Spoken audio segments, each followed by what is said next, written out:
Rebel Canners, teaching all kinds of food preservation, especially the old ways.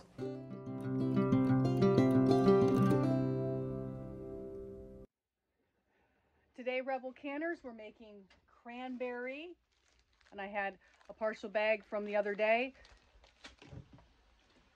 Apple juice, so Cran-Apple juice. I'm going to turn you around, show you what we're doing. So, for our Cran-Apple juice, we need cranberries, apple juice, and a jar with lids and rings. So you want to put 1 cup about of cranberries in your jar. Now you could add some sugar in here. I'm not going to do it.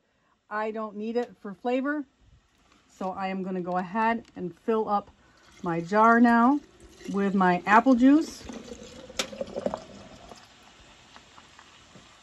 I'm going to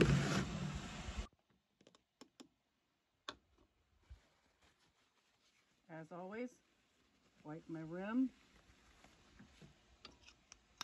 my lid on, my ring on.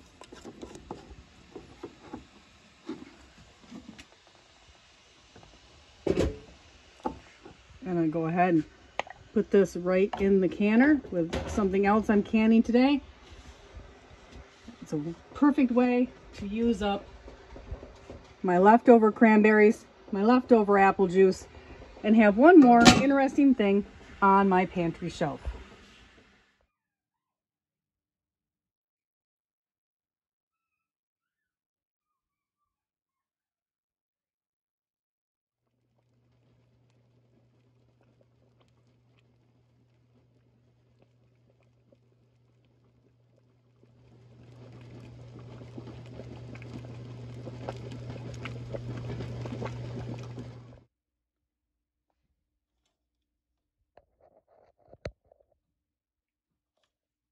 And there we have it, 1 jar of Cran-Apple juice. It's just a quart. It just adds a little variety to my pantry, and I had leftovers to use it.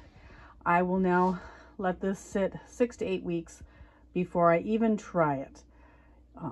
I did not add any sugar because I think there's enough sugar in the apple juice already, even though it was unsweetened apple juice for me. And there you have it. Quick, easy, and just a little variety, and I slipped it right in the canner with something else. And there you have it, Rebel Canners. It is so easy to make your own Cran-Apple juice. I'm just slipping a jar in here with something else I'm water bathing to use up the last of this bag of cranberries I had. And there you go, Rebel Canners. As always, like, subscribe, and hit that notification bell so you don't miss another episode. Please like, subscribe, and ring that notification bell so you never miss another episode.